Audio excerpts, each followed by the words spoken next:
nerds? It's episode 283 of Magic the Amateuring. That's right. You're listening to a podcast for people who play Magic, whether you are just getting into the game, returning to the game, fiercely competitive, or just having a real good time with your pals. I'm one of your hosts, Maria. I'm a number one of you. You're a number? I'm a number. The number I am is 8. Wow, solid number. Thank you. I feel pretty good about it. You look like a snowman and you're divisible by 2. I am a snowman.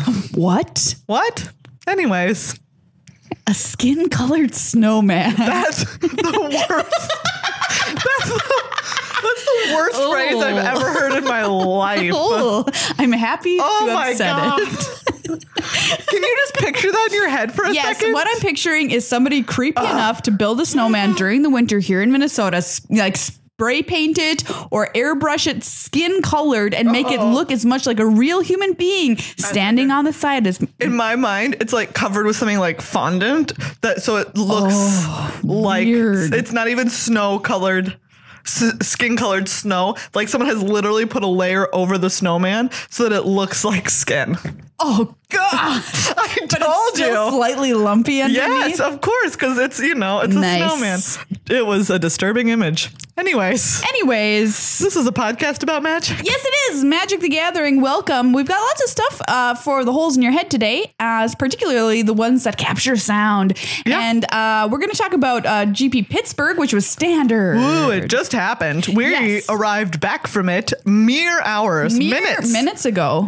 Chunks of minutes. Yeah, chunks of minutes ago. And we're going to tell you what the metagame's looking like in standard, if you're into that, and just some cool stories from the tournament as well. Yeah. We're also going to talk to you about Dominaria, because that's right. We're saying goodbye to Dominaria. Farewell, friend. We're going to relive all of the amazing memories. So it is kind of like we're graduating today. Yeah, it is. We're graduating from Dominaria High School. So play that song by Vitamin C and put on your cap and robe. And if you want, clothes underneath it. If not, you'll be like some people at my high school graduation. What? Really? Absolutely. Wow. Now that I think about it, probably mine too. Went to school with some real jokers. Yeah. I'll say that. Do you know what I remember from my high school graduation? What? There was a kid who had been shot 7 times the week before, and he still walked the stage. No way. Yeah, that's crazy. And he was fine? I mean, he wasn't fine, but... No. He was fine enough. Wow, that's really impressive. Isn't that wild? I still think about that. Yeah. Anyways. Jeez.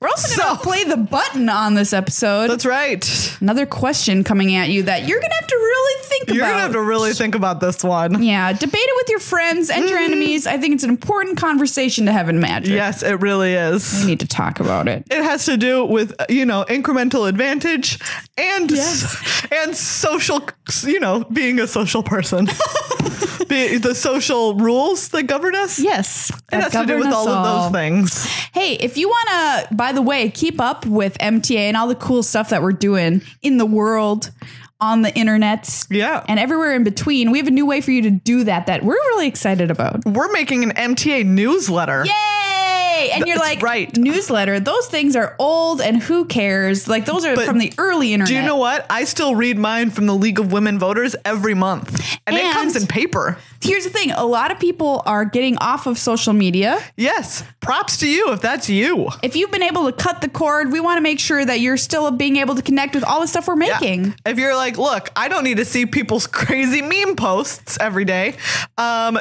I would rather just check my email like the adult human being that I am. Well, hey, we can deliver something to you every other week that's going to have a lot of stuff like what's going on in the Magic community. It's going to have cat gifts, obviously. It's going to have recipes from us. And guest recipes. And all sorts of wonderful Magic content, stuff that we think that you should be keeping track of, stuff that we're watching. Yeah. And stories from the road when we're heading off to various Grand Prix and Pro Tours. So when you're like, hey, are you going to be at X event? Guess what? If you subscribe to the newsletter, you will always know which events we're going to be at because we will have it in there. Okay, so if you want to do this, all you have to do is go to our website, which is magictheamateuring.com. It is the top post on the page, and you just put in your little email, and boom, you got it. Whoa, what a world. We're not going to spam you. We literally told you how often it's coming out every other week. Every other week. And just keep up with us and other cool stuff in Magic. I think it's a great idea. I think it's a boysenberry idea. Wow. Boysenberry idea. That's I pretty know. high praise. Because it's only syrup. Do you know what? If you asked me to taste a boysenberry in my imaginary mouth right now, Yeah. I could not do it. I don't know what I don't know what it I don't even know what a boysenberry is. I mean, I know that it's a berry, and I know that you can get syrup that tastes like it. I think it's a poison berry that's trying to be eaten. Wow. Watch out. My name is Boysenberry. Oh, I'm not toxic. great. I'll try that. So yeah, sign up magictheamateuring.com if you want to be on our newsletter. Mm-hmm. It's just one of the many services we offer you. That's right. And yeah, so there you go. If you want to support us from week to week, we have a great way for you to do that too. That's on Patreon. That's right. Patreon.com/MTAcast. Thank you to everyone who is a patron already. For as little as $5 a month, that is, a little over $1 an episode or cents per day. Remember, it's just as though we were sneaking into your home and stealing change that you won't even notice is Several gone. people contacted us and said they would like to request the service of us sneaking in and stealing the Patreon donation. Unfortunately, we are very busy, so you're just going to imagine that's what's happening. Also, I sleep most of the hours of the night. Yeah, that's true. And it's important to me. Yeah, I need to get which my is the 8 biggest hours. thing. Although, if you give us the daytime hours when you're gone, yeah, we might could try it something out there. Yes. In like the tri-state area. But we'll see. If we're not in your area or able to come to your home when you're not around to steal your change, consider donating. Consider it. Please. Yeah. We hopefully give you something of value every week. If that's just happiness in your lives when you're like, oh, look, a new episode. I think that's worth it. I agree. What? That's something that people in this world should value. I certainly pay for things that don't make me happy. So why not? So I should also be giving money to the things that do make me happy. That is a great point. Reality check, everybody. Wow. Hard-hitting reality bomb from Meghan there. Also, if you are paying for things that don't make you happy, think about what they are and maybe reevaluate a little bit. I don't know. Something that makes me happy is Card Kingdom. Me too. CardKingdom.com/MTAcast is the link to go to if you want to buy some Magic singles to finish filling out your modern decks, your standard decks, or if you just need packs of cards, a box of Dominaria, quick, pick them up so you can draft with your friends, put it in a vault. And then once you're in a nursing home, as Magic Man Sam said, dig it up out of the vault and fire a draft whenever you want. Oh, great. I think about that sometimes, like... Being in a nursing home? That's legit. Yes, because I'm like, when I'm old, I hopefully will never be bored because hopefully Magic will still exist. Yeah. And I can just play Magic online, which will be a Magic Arena version 16 million by then. Yeah. Or hopefully my nursing home friends we can get to the table. Alternatively, the way our world works right now, you're going to work until you die. So. Well, I mean, yeah, that's true. I will also be doing my shifts in the kitchen, no doubt, and doing my old person podcast. Old person podcast. Do you know what? Look forward to that in 50 years. Meghan and Maria's Old Person Podcast. For real. That is also something I thought about. And I'm like, okay, keep that on the back burner. Oh, yeah. But yeah, Card Kingdom is excellent, and you should always go there for all of your Magic needs. We'll have segments about what our segments be like. What hurts this week? Oh, my tooth. I'm having a real tooth hurt this week.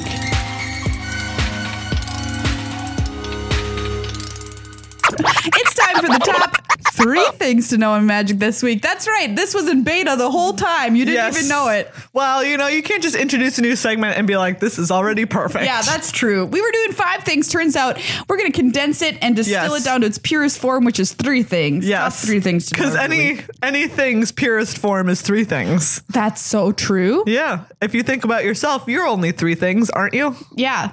You're a soul, you're a skin bag, and you've got some ribs. 3 things. 3 things. Perfect. All right. Wait, your brain, your body, your soul. Oh, well, I lumped the brain in with the bones, which I think is probably pretty messed up. That is, that's a little weird. Oh my gosh. Anyways. I read the best tweet. What? And I'm going to paraphrase, and it said, "Isn't it weird that the brain named itself?" And I'm just like, wow. whoa. The brain wanted to be named brain. brain. That's great. Wow. Weird choice, but you know what? I accept it. Here we are. All right, thing number 1, GP Pittsburgh happened this past weekend. Right. Speaking of great tweets, Yeah. I thought you were going to talk about Oliver Chu's tweet. Okay, it's great. So Oliver Chu was lost in the finals. He did. He got second. Yes. What was his tweet again? He says, you know what? Sometimes you're the yeeter and sometimes you're the yeetee. There you go. Isn't that just true? Sums it up. Yeah. You know, it's a life lesson. Won't that be completely incomprehensible 3 years from now? Yes, Is it will. completely incomprehensible right now? You know what? Because I Probably. had to Google yeet. Ooh, what did Google tell you about yeet? It told me that I'm a middle-aged white woman. It said, put this down and go knit something. Well, Google isn't wrong. Yeah. Anyway, so yeah, Oliver Chu got second place. The winner was Bram Thomas playing mono red aggro. His build was a bit unique in that it didn't have any Flamewake Phoenixes in it. Ooh, all right. So that's, I didn't know. It's kind of a little different. Yeah. And I believe all of his Bomat couriers were in the sideboard. Ooh, little Bomats. Which is kind of cool. Had 2 copies of Fight with Fire in the sideboard as well. Yes, we did get to see him in the finals, in game 2, cast a Fight with Fire. Just kicked. Yep. Targeting Oliver. That's how you win sometimes. And he sure won that. Boom. It was great. But yeah, we'll go more into GP Pittsburgh and Standard in general coming up later in the show. Jack Kiefer made his first top 8. Yes, congratulations He's to him. 16 years old. He would have been, had he won, he would have been the youngest GP winner of all time by a week. Yes, and individual GPs specifying here because that's right. We do have a lovely friend not with us anymore, 15 years old, who won a team GP. That's true. So yeah, congratulations, Jack. Fabulous achievement. Pretty sweet. Yeah. Pretty cool. What were you doing when you were 16 years and 1 week old? Definitely not top 8ing a Magic tournament. Yeah, I certainly was not. Oof, what was I doing? Probably like some shenanigans that I was videotaping. Oh, I was probably getting ready for a play. A play? Yeah. Oh, for sure. Like a play. Theater. Yeah. Were you a kid that judged, or not judged, but tracked your life based on what play was happening in your high school? Oh gosh, yes. Yeah. Because it's 3 every year, right? It's just like, the fall play, the UIL 1 act, and then the spring musical. Yeah. We had 4, and I was always like, during Oklahoma, that was. Gosh, hold on. Now I'm trying to think of which one was happening when I was 16. Oh my gosh. What? So you're a junior when you're 16? No. Or a sophomore? Yeah, I think you're a sophomore. I would have been a junior. I was 14 when I was a freshman. So that's the beginning of Oh my gosh. There's no way I could remember this. I think it's Alice in Wonderland. Wow. I was in Alice in Wonderland in middle school. I was also in Alice in Wonderland in middle school. Oh my God. What part do you think I was? You were the Cheshire Cat. No. Great guess. But Who were you? I was the Dormouse. Oh. So I wore a cute mouse costume with giant ears that was very hot and sweaty. The Dormouse. Who are you? Who do you think? The Queen of Hearts. No, you got to say off with their heads. Or whatever. Wish. I was Alice. Oh yeah, that also checks. Like out. the basic BIM. But in high school, I got to be the cook. Oh, that's that also great. Cook was great. Anyways, what were we talking about? I don't even know. Thing number 2. Yeah. M19 is now fully previewed. The whole set's out there in the world. Woo. You can go and check it out before the pre-release coming up next week. Excuse me. Bless. Next weekend. Double bless. Go for the hat trick. You. And yeah, head to your local game store. Remember to pre-register for these things as they do sell out. And it's going to be great. What is more like a holiday than the pre-release? Nothing. Nothing. I love the pre-release. We love the pre-release. We'll be heading out to Lodestone Games. Yep. And coffee. Let's not forget the most important part of Lodestone. Lodestone's name. Coffee. Where are you going? Oh, coffee. Yes. And like it's just really cool. Like the set looks super powerful. Yeah. I'm very excited. It's like a little bit nostalgic, like Return to a Core set. We haven't done one of these in a couple of years. Yeah. And this time there's no triplicate spirits. So Thank goodness for that. And we mistimed things because of the pre-release happening this past weekend. So we were a little bit wrong. Judge Rob will be here next week to go over the set with us. And if you're a patron, you can head over to the Discord and already start giving us Judge Rob questions. Yes, we need those, please. And if you want to tweet at us, you can as well using the hashtag Judge Rob. That's right. And we will ask him your specific questions. Hashtag Judge Rob. Hashtag Judge Rob. Great hashtag. And thing number 3, U.S. Nationals. Next weekend. Woohoo, it's Nationals time. That's right. And of course, not just the U.S. has a Nationals. Every country has a Magic Nationals. That's right. That's actually not true. It's not all of them. But a lot of them. Many countries. Many countries have a Nationals. And this qualifies players. It makes up the World Cup, the World Magic Cup teams. World Magic Cup. That's right, which is going to be in Barcelona, Spain. this December. So yeah, the U.S. Nationals are this weekend. And the top 2 players both get to be part of the World Magic Cup team, which is pretty sick. And you know what's really cool is if you've played a couple of GPs this year or lots of Friday Night Magic or other sanctioned events, you might be qualified. That's right. So Nationals isn't just like, it's not like a GP anywhere anybody can sign up. You have to be qualified. It varies by country from like 100 Planeswalker points to 500. In the US, it's 500 Planeswalker points. Yeah, so you can check that out. Just Google Planeswalker points, put in your DCI, you'll see how many you have. Yeah. I am not qualified, but I will be there. You can check also if you go to the US Nationals fact sheet, if you get Google like MTG World Cup Nationals, you can find the page, and then there's like links where you can click and find if you're invited or not. So it's a very unique tournament. There's no other tournaments like this. And the World Magic Cup is also my favorite tournament of the year for sure. Yeah. Because it's really fun for people to represent their countries playing Magic, and they come sometimes in costumes. Yeah. And it's just really fun. Everyone's just excited to be there and happy to play the game. Yeah. And Wales got pretty far last year, so I'm looking at you, Wales. We need a repeat performance. Only need 100 Planeswalker points in Wales.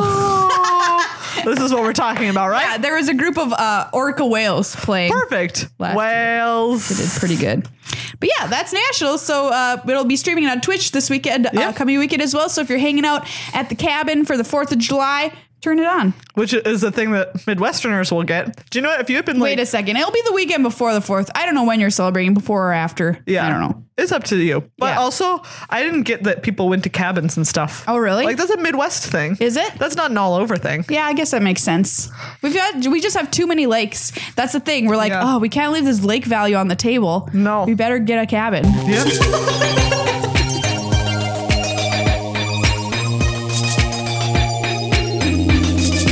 Let's say goodbye to Dominaria. I'm trying to remember the first parts of the lyrics to that song, but I can't. As we go on, we remember all the drives we did together. All right. Yeah. Fair enough. Dominaria is headed the way of the dinosaur, even though it was not Ixalan. No. And M19 is coming to take its place. Always remember it fondly. Yes. Overall thoughts on Dominaria, Meghan. Great. One of my favorite draft formats that we have been around for. I 100% agree. It is right up there. It's up there with like triple cons. Yep. Which was great. Excellent. Do you know what? I really enjoyed Shadows. Do you remember? I really enjoyed Shadows over at Innistrad. It's not triggering a memory for me right now. There was it wasn't as great as triple cons, but it was still very good. The only one I can Return to Ravnica, I loved. Yeah, RTR was good. RTR was good. I also loved the set where you could draft blue-red aggressive deck, and it had the giant 5/1 hexproof thing, and you could kick your what am I saying? Goblin Heel Cutter. Oh yeah. Whatever one that was. Wasn't that was in cons, but that was later on. Okay. That was it was Favorite Forge or Dragons. Yes, you're right. Goblin Heel Cutter deck is my favorite deck I've ever made, but also like friggin' Theros. Theros was great. Yeah. But Dominaria for sure It's right up there. Top 3 for me. Yeah, I think so for sure. I just had so much fun. There were so many things you could do. You could do endless things. Endless things. And you know what? I mean, there's still some time left to spend with one of our favorite draft sets. Yes. So hang out with us tomorrow. I've been streaming drafting on Arena. Oh, it's sweet. And it's so much fun. Yeah. I love it. Twitch.tv/magictheamateur, and go and follow us so you can get an alert when we go live. You know, if you're bored during your workday, we are streaming every Tuesday. So we will hang out with you. All right. So Maria. Yes. Tell me, what was your best draft memory? My best draft memory was actually drafting a sweet blue-red Wizards deck on Arena of all places, and going all the way in that Arena draft. Wizards is my favorite archetype, and it just was a lot of fun. I could also give the memory of an opponent I played who did, you know, what you could do in Dominaria, which is 5 colors. Played 5 colors with 2 Jodas. Beautiful. It was a work of art. So that congratulations to whoever you are. You drafted an amazing deck. How about you? Nice. Wow, great question. I had so many fun decks.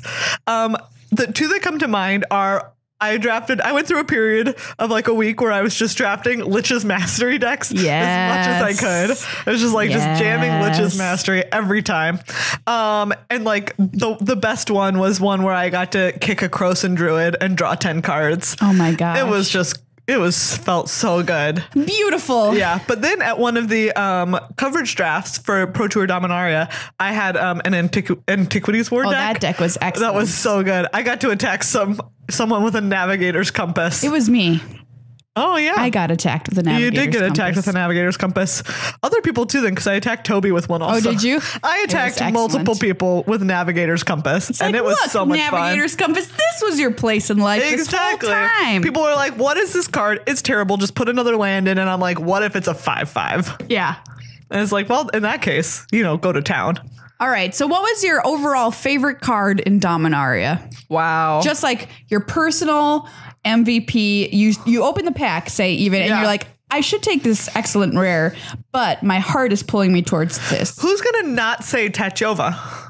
I'm not going to say Tachova. Wow. Even though I'm not like somebody who's like, oh, I want to play Tachova. Snapmaster. But even I wanted to play Tachova. Tachova. I mean, what is there not to love about Tachova? She gets you out of any situation. She's perfect. Tachova is literally perfect. And now we in every way. We have planeswalkers. We have playmats of her. Yes, that's true. UltraPro. Yeah. High five.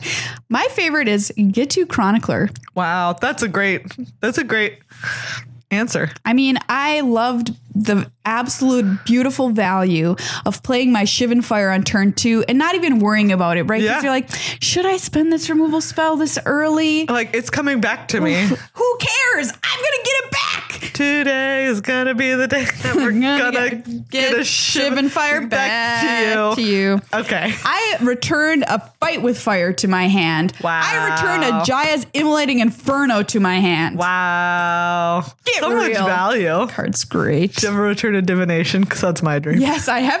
I returned a Divination to my hand. I'm so proud. I'm so proud.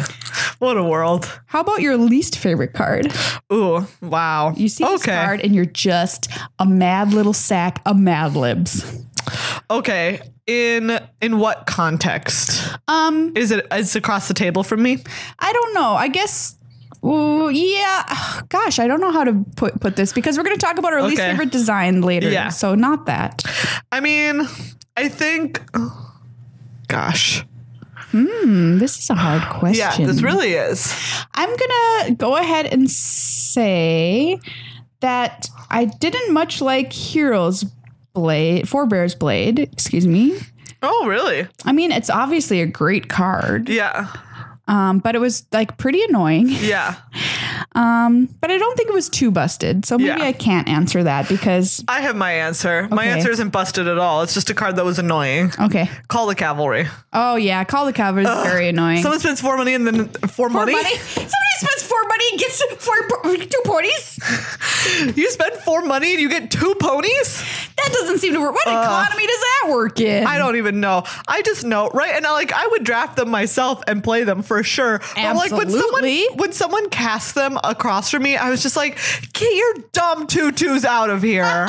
You didn't work enough Get for your those. dumb tutus out of You here. tapped 4 mana. One of them was white. That's right. What Great is job. this? The ballet? I don't think so. Get your tutus out of here. Call the cavalry. What is this card? What is this card, right? And that's just one of the ones where it's just like, maybe part of it is that it happened all the time because it was a common and it's like a very reasonable card. And so every time I was just like, fine, whatever, fine. Probably Whisper is the one I would put on this list. Ooh, that's a great answer. Because it's so annoying. And I was once locked. It really is. Somebody had the Whisper lock on me because they also had a slime foot out. So they could just get back whatever they wanted whenever. And it just could happen forever. So I'm going to officially name Whisper. Whisper's a great choice. Whisper Bloodletter's. Great What choice. did you never open and get to play with and you're salty about it? Wow. Okay, you go first because I have to think about this. Okay, so my answer is very easy and it's Karn. Oh, yeah. I never, ever once got to play a draft or a sealed with my Karn bro, and I am sad because that card obviously goes in every deck and obviously is great.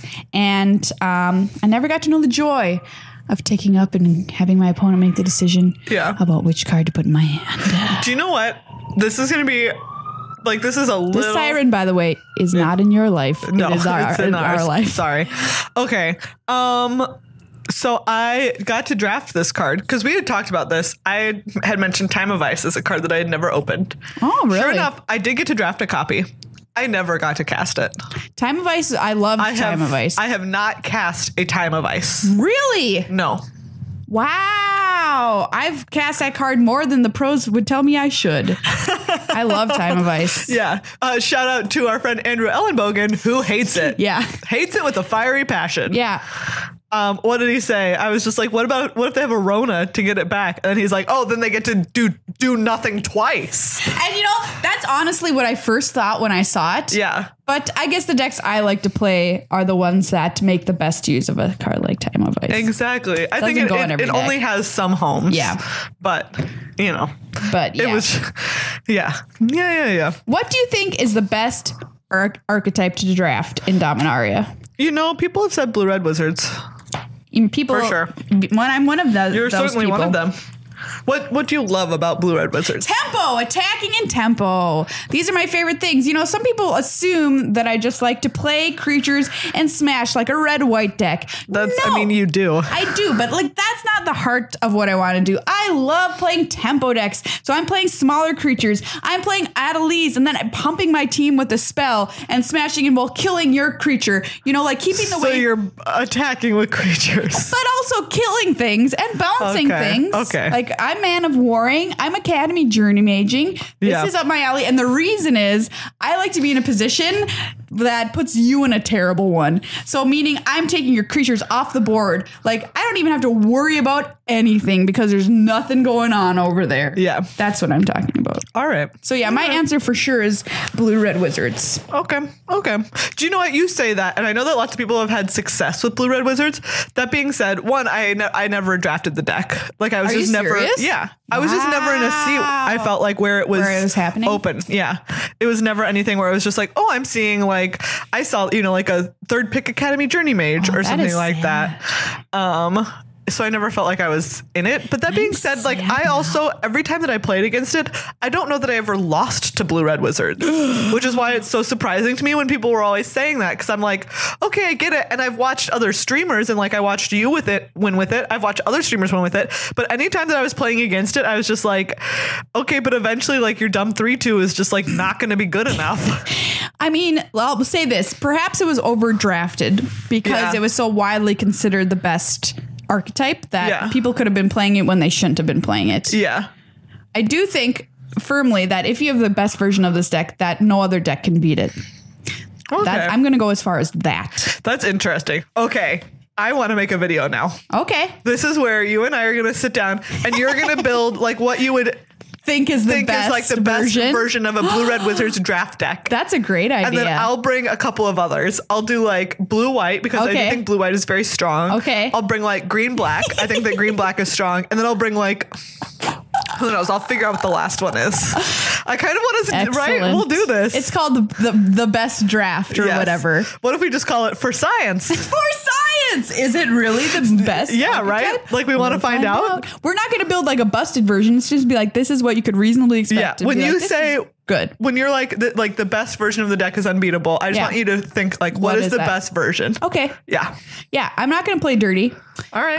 All right. I'm very excited. That's a great idea. What do you think was the weakest deck?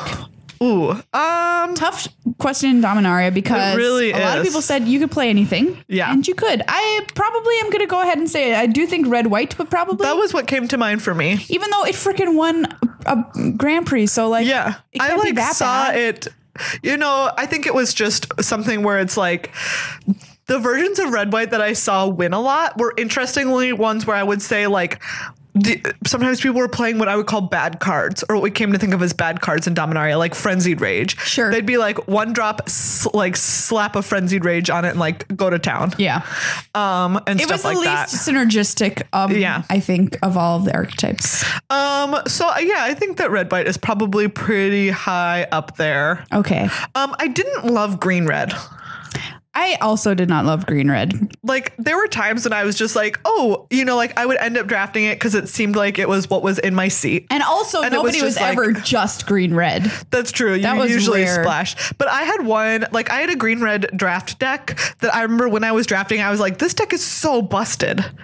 It was so good. You had like two Halars. I had like Halars. I might have had two. I had a Llanowar Elves. I might have had two Llanowar Elves. I had a Varix Bladewing. Nice. Like I had these really good red, green, gold cards. Yeah. I had this great top end. I had stuff like down at the bottom to help me out. And it was just like, it went 2-1.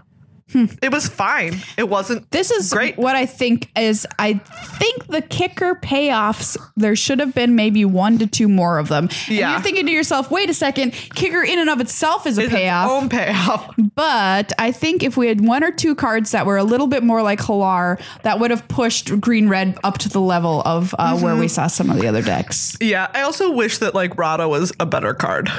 Yes. Grand Warlord Rada was just not that good. And the only time I was ever happy with it is when I had 2 Fight with Fires in my deck. Yeah, exactly. Like there were a lot of times when it was like, okay, like the best word on that card was haste. Yeah. Yeah. And that's like just not what you want in your rare. Yeah, it didn't do enough. Okay, the coolest deck that I ever saw, I mentioned, was that 5-color double Joda deck, which was kind of silly. Yeah. What was your favorite combo in the set? You can use this question however you want.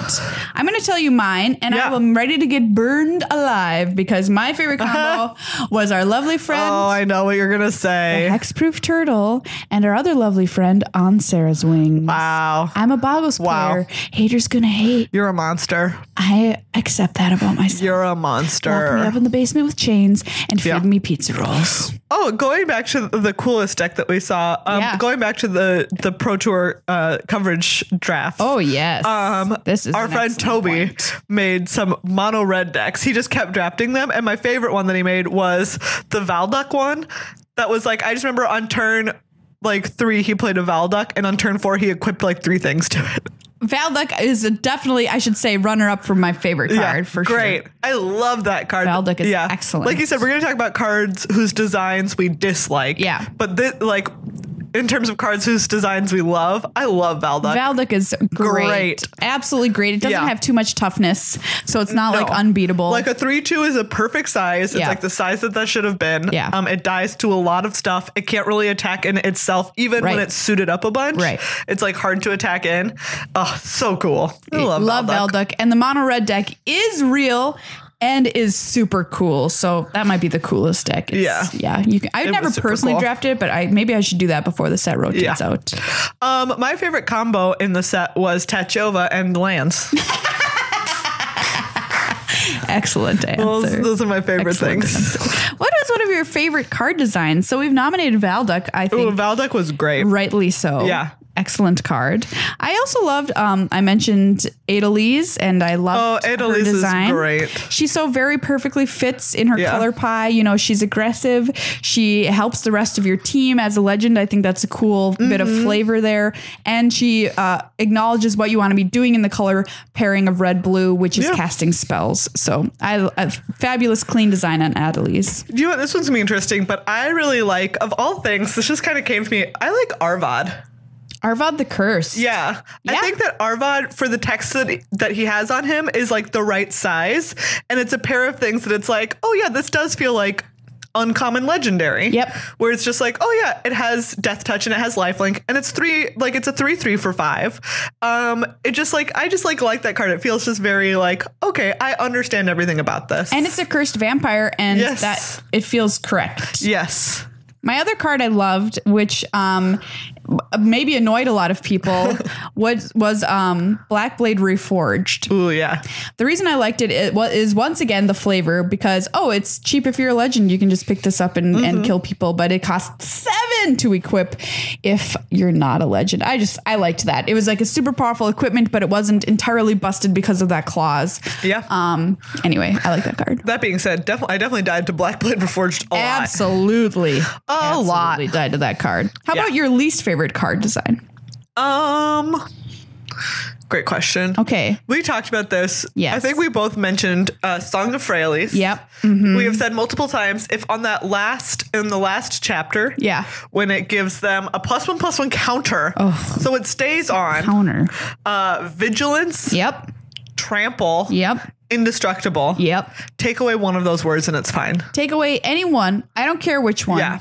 But one of those words. Accept it. Yeah. And honestly, if they didn't get counters and they just got +1/+1 until end of turn, I think that you can count that also as taking off one of those words. Yeah. I think this card, my Spidey sense says this card was wanting to be standard playable, but Chainwhirler exists, so we can't have any fun. No. And so this card isn't going to be viable. It's like, yeah. And in limited, it's just like, why does it do all of these things? I'm going to nominate Multani for this as well. Yeah. So obviously Multani is, I think, widely regarded as the best card you can open. Ugh. And it's brutal. That's because it's literally unkillable. Yeah. And the only there are two cards that I could.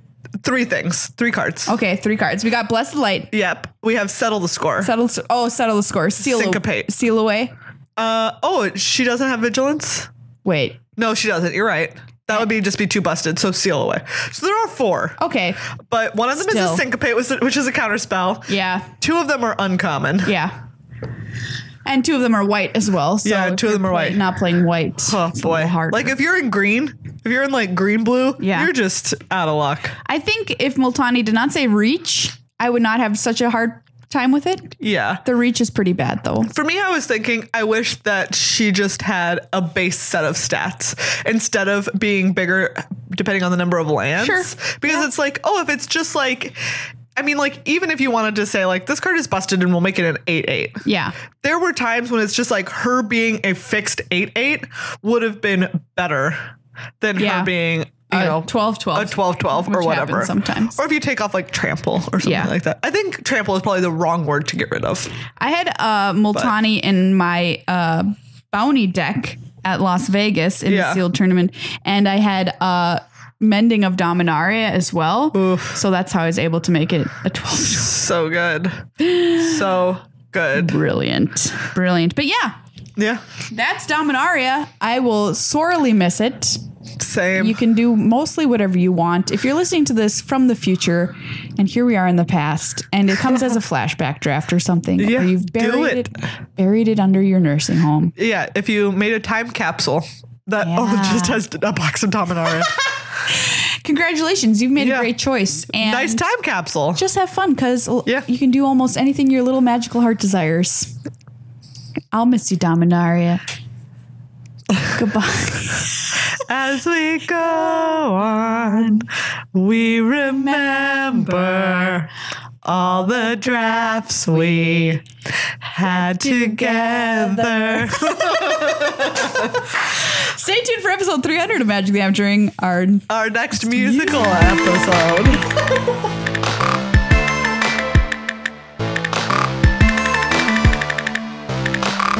It's that time, Megan. That's right. It's time to go back to the standard corner. Just your average everyday corner. Regular old corner. I tried to figure out something that I liked about this corner, but I just had to call it It's pretty usual. what it is. Average corner. We're going to talk about standard from Grand Prix Pittsburgh. That's right. It happened. Yeah. It was slightly more promising than other top 8s recently. Yes, we'll say that. So it was not so monocolored. it wasn't, but Goblin Chainwhirler did the chainwhirl in action. Yep, and still won prevailed. the whole thing. Ugh, that dumb old gobble. Chainwhirler. I'm mad at that goblin.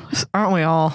But just to give you a little rundown, what I loved about this tournament was God Pharaoh's Gift was back. Welcome back, God Pharaoh's Gift. Right? Which like this had kind of like faded away for a while. In its and then, purest form. Yes, blue, the white. original form, blue, white. Blue. Yep. Bringing back lots of fun creatures like Angel of Inventions. Yeah, welcome Invention. back. You're a great angel. Champion of Wits. Welcome back, champion. For all those red decks, they were playing Sunscourge Champions. Sunscourge champion. Welcome That's back. right. Gain some life. Yeah. Nice. It was cool to see this deck come back. I was absolutely flabbergasted when it was not at the Pro Tour. Yeah. And I went around like asking pros. I'm like, why is nobody playing God Pharaoh's Gift? And Yeah. all of them were like, I don't know, a braid? And I'm like, okay, but it existed before. Anyway, so I don't understand it. A braid? But people have been cutting back on braids a little bit, I guess. So now here it is. Or they were just like, what if it's because these ones all play for refurbish. Yeah, so Right? So you can just be like, okay, refurbish. I get it back. Boop. And Here this it is is. cool. I get it back. We got to see Jack Kiefer playing this in the top 8. And the way that he played it was super interesting, which was I will call fearless. Yeah. Which means I'm just going to be like, all right, you've got mana open. You're playing blue mana. I don't know. Refurbish? Like, do you have it? I mean, that's what you got to do. I'm on 7. God Pharaoh's Gift. Like, deal with it? Do you? Do you have it? Do you? And I super appreciated seeing that style of playing it. Just like, because sometimes when I play decks like this, I get super scared. And I'm like, oh, what if they counter it? What if... But do you know what? You're never winning if you don't try and cast it. Yep. So exactly. Yeah. If you don't cast... I mean, if it doesn't resolve, then what are you doing? You're playing a 1/2 on one? I don't know. I mean, that is part of what you're doing. Yeah, that is part of what you're doing. But yeah, so super cool to see that. And you know who else is back? Who else? Scarab God's back. That's right. He's back again. Scarab God pieced out for a little bit. Yeah. But has returned. And it's like, excuse me, I hope that you did not forget me because I am me and me is great. The Scarab God Black is black and blue and back. Yes, and back. In blue-black mid-range. That's right. Although there's also now 2 other decks that are running it. Yeah, Esper Control. Yes, which is the new flavor. There were more Esper Control decks on day 2. Yeah. Than there were Blue-white Control. Blue-white Control decks. Teferi Control. Yeah. That's cool. Right?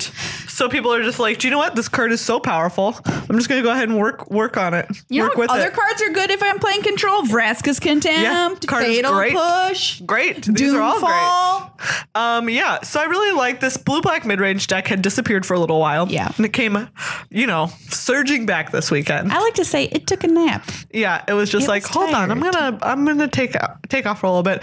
Still going back to playing fearlessly for Glint Sleeve Siphoners. I mean, hey, sometimes you're just like, I guess Chainwhirl it, but here it is. Do you know what? It is who it is. It is what it is. Sometimes you're gonna draw a card.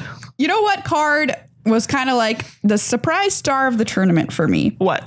Arguel's Bloodfast. That's right. They're playing this main deck. Yeah. These days. It used to be do you know sideboard only. Now they're just like, do you know what's great? Drawing cards. Drawing cards, playing 2 life, draw some cards. If you're playing in a control mirror or something like, this is the card that is that going you to want. win. You're just like, I can draw as many cards much. as I want. We saw people go down to as low as 4 life, dealt only to themselves through Arguel's Bloodfast. Bloodfast. That's right. I had to suffer through 2 control mirrors on camera. Ooh, those were rough. They were. Mike Sigrist somehow ended up on camera, which I think is an interesting place because It's, obviously Mike Sigrist, great Magic player. Want to see him play. Yeah. Except when he is playing a deck that has no win conditions. No win conditions other than a single Gideon and Teferi to tech itself and mill your opponent. Exactly. So, like, what a world. It was torture for me, but you know what? We got through it. Yeah, we did. We saw that Mike Sigrist also made the top 8 with the white-blue control. Commit to memory is what happened. We saw this happen in the game. It would look like it was about to end. So 2 control players. It was white-blue control from Mike Sigrist, win conditionless control versus Esper control. And they both piloted very, very well to get to this point. Yeah. I think it was Zach Allen who was playing the Esper control. And then commit to memory happened. So we got to basically halfway restart the game and keep going. They were not... God. In one instance, I think they were not able to even finish one game. Yeah, that was the last round. Round 15, they don't even finish a single game. Wow. Anyway, Argo's Bloodfast. I asked Andrew Brown, who was delightfully in the booth with this past weekend, and I said, hey, is this, I might be like going out on a limb here, but is this like Dark Confidant territory? Like, kind of? Yeah. It reminds me of it a little bit, except... better, because you can draw multiple cards. You can do it multiple times a turn. You can have 5 mana spells in your deck and not die. Yeah, and it's up to you when you want to do it, and it doesn't die to Chainwhirler. Yeah, that's true. I mean, Dark Confidant doesn't have the issue of dying to Chainwhirler because they've never been in the same room together. Well, that's true. It doesn't know the pain. It doesn't know of a Chainwhirler's. I mean, it would, but it doesn't know. Yeah. So anyway, that card's kind of cool. And when you get too low, you can flip it and give your life back. Pretty sweet. We also had a blue-black control deck. So this also is obviously using the Scarab God, but then it's got some Torrential Gear Hulks, Search for his Kantas, and then just instead of having creatures, it just has a lot of kill spells and counter spells. Welcome back, Torrential Gear Hulk. Welcome back, friend. Yeah, another returning friend. Yeah. And then we did have 2 black-red aggro decks and a mono-red aggro. So I think that's everything. 2 black-red aggro, a mono-red, a white-blue control, an Esper control, a blue-black control, a blue-black mid-range, and a God Pharaoh's Gift. That's all of them. Yeah. So yeah, that's a pretty good, pretty good. It's pretty all over the place. Kind of a little bit of the same flavors that we've been tasting in our mouths for the past few months. I'll say that, but it wasn't exclusive to that because other people did me a real solid and brought some cool decks to the tournament. Yeah, they did. All right. So let's talk about some of the cooler decks we saw. High fives to all these people. We saw what I called Mono Black Affinity. Great name. Matthew Barsity is his name. This is a weird deck. But here it is. 2 Gifted Aetherborn. Okay, that's 2 normal. Gonti. That's normal. 3 Hope of Girapur. Wait. What is this stinking card? Blast from the past. I said Hope of Girapur. Okay, so 1 mana, 1/1 flyer. Yeah. You can sacrifice it until your next turn. Target player who is dealt damage by Hope of Girapur cannot cast non-creature spells. So if you can hit them with Hope of Girapur, you're ensuring that your team will not be dealt with until your next turn, at least. Great. I love it. Then there's Scrap Trawler. What? Are we playing KCI? Yeah. Yes. Basically, Scrappy sure. T. So Scrappy T can go to there's 4 Heart of Kirans. Yes. So 4 Heart of Kirans. Fly your plane. It can also get back your Hope of Girapurs, which you've sacrificed to keep your team safe. Because what Scrap Trawler says is whenever it or another artifact you control is put into a graveyard from the battlefield, return to your hand target artifact card in your graveyard with less converted mana cost. Yeah. Wow. I love it. There's a Scrap Heap Scroungies, of course. Yep. 3 Traxos, Scourge of Krieg. Traxos. I mean, I don't know how people don't say it in the Scottish accent. Me neither. And 3 Voltaic Servants. Yes. Wow. Voltaic Servant, you little 1/3 draft chaff. Get in my standard deck. Get in there. Then there's 2 Yawgmoth's Vile Offering. Beautiful. Like, sure, destroy something, gets me back. Beautiful. 2 Cast Down, 4 Fatal Push, 4 Heart of Kirin. This is my favorite thing. I love this. 3 Phyrexian Scriptures. Yes, this is one of the payoffs for playing this deck. You make your guy into a big indestructible thing and kill their board. Yeah. I love it. Not indestructible. It just gets it gets a counter. It gets turned into an artifact if it wasn't. So if you have like Gifted Aetherborn out and a bunch of other artifacts, you just be like, well, Gifted Aetherborn is now also an artifact. Yeah. Join the club. Nice. I love this deck. Plus 2 Karns. Yeah. Of course. Real fun. Inventors Fair in here to gain some life to Memorial the Follies, which is another card I think is really cool to see in standard. And 4 Zhalfirin Void, because sometimes you just need to scry. Yeah, it's mono black, so it's like I can afford to do this. I love it. Wow. What a deck. What a deck. What a weird deck. Thank you for bringing this deck, Varsity. Really inventive, and we love it. Then we also had speaking of artifacts, we had a blue-black Antiquities War deck. So if that wasn't your flavor of artifacts, don't worry, we got another option for you here. That's right. This one uses 3 copies of the Antiquities War to turn a bunch of junk into 5/5s. Yeah. We saw this player, Darren Polterak, in round 9 attack for like 30, right? It was excellent. It was 30, yes, and completely destroyed his opponent out of almost nowhere. Because why nowhere? That's right. Yeah. This deck is playing. Buckle yourself in for what's about to happen to you. 4 Navigator's Compass. 4 Navigator's Compass. 4 Navigator's Compass. That's just the one that comes in. You gain 3 life. Whatever. Yeah. Doesn't do anything really. 4 Prophetic Prism. Okay. 4 Renegade Map. Okay. 4 Servo Schematic. I didn't even remember this card. He put it down. I looked at Andrew. I'm like, I don't know what that is. Who knows? 2 Sorceress Spyglass. I love having this in the main. Oh yeah, excellent. Man, you can just deal with so much stuff. 3 Cogworkers Puzzle Knot. Wow. Okay, so you're making a servo and you get this thing. So that's like 10 power if your Antiquities War goes off while they're on the battlefield. Wild. Tezzeret the Schemer gets to be in this deck too, because why not? Herald of Anguish also gets to be in here because seems good. Why not? You can just improvise it out real quick. Yep, and there's your giant 5/5 demon. Yeah, real quick. Man, I love this. It's making stuff. your opponent discard. Nice. We should play some of these fun ones on really stream should. because these are great. Ooh, so maybe tune in tomorrow. We'll do some drafts, but then we'll also play. This one also has 3 Karn. Oh, excellent. And 4 Zhalfirin Void. My favorite deck that I saw, though, has got to be this one, which is a variation on the Mono Blue Flyers deck, which is kind of like a budget standard deck. But this is Mono Blue Aggro. Okay, so egg roll, mono blue egg roll. What's happening is you're playing Siren Storm Tamer to keep your team safe because you can pay a blue and sacrifice this 1/1 flyer to change the target of to not change counter a target spell or ability. And you're playing 4 Slither Blades. So the plan is get your unblockable Slither Blade out there on turn 1. Yep. Put a Curious Obsession on it. Yep. Draw some cards. Attack. Just go to town. Protect it with your Siren Storm Tamer. What a world. Stop any shenanigans from your opponent by playing 4 copies of Merfolk Trickster. Wow. Of all things. And of course, if you're playing only islands, then obviously you're playing 4 copies of Tempest Djinn. Yeah. I love it. Wow. This deck is 4 Ether Swooper of all things. Ether Swooper is in here. What a throwback. Unsummons. Yeah. Tempo. 2 Blink of an Eye. Yeah. 3 Commit to Memory. This deck is real weird, but it's great. I'm into it. Great.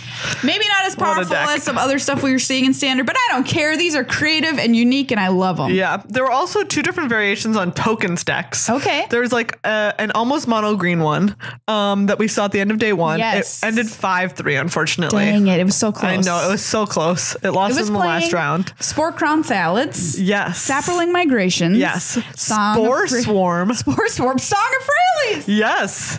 It was no fear of the whirler. I guess it was pretty solidly green black. All of those things were green, but it also had like Vicious Offering. Sure. Which is nice, obviously. Yeah, makes sense. But this one has 2 Angel of Invention. But it's not Godpharaoh's Gift. Okay. 4 Banalish Marshall. Obviously. 3 Shana Sisay's Legacy, which is I thought I like. 4 History of Benalia. Some Legion's Landings. Also 4 Song of Fraley's. Yeah. Servo Exhibition, again. Love it. Sapling Migration. SRAM's Expertise. So yeah, there was a flavor of this running around when GP Seattle happened, the SRAM's Expertise deck with the Servo Exhibition that was playing the Pride of Conquerors, which gave the team +2/+1 or something like that. Nice. For a mana. Yeah. So you had to be super careful if you played against it. Thankfully, I knew it was happening to me, and I blocked it. You were ready. I was ready for it. But I can see how you can get some free wins with that kind of card. So this deck was also pretty sick. Yeah. There was also, you can see this in the 9 through 32 deck list. There was like an Abzan Sagas deck. that I really liked. That's cool. It had like, it was just main decking for Elvis Reborn. Get in there. And then for History of Benalia. And I think it had another one that I'm not remembering off the top of my head. Right? It was super sick. I was like, all right, I'm into this. So I kind of want to remember what the other one was. We'll see if I can find it. Soon, M19 will be part of our standard lexicon.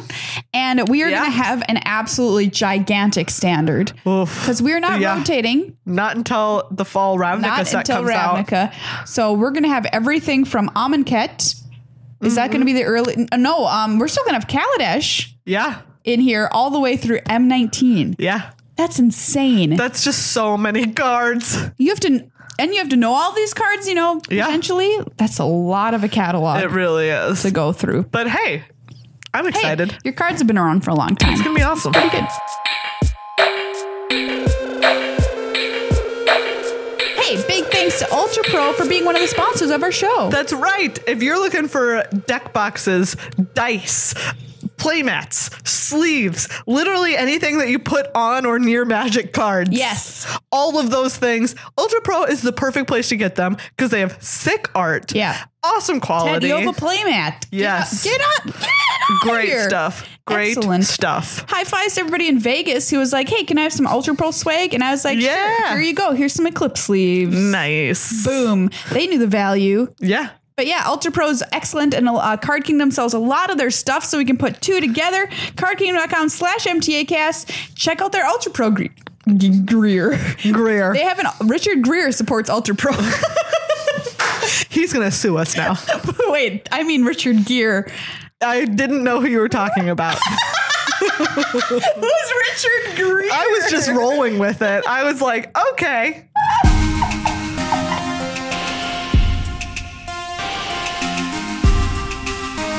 Meghan. Yes. It's time for Would You Press the Button? Ooh, I really like this one. So this is a Meghan invention. Yeah, this one I invented. I am very proud of it because it combines two things that I love. Tough decision making and fart jokes. Okay, great. So there we are.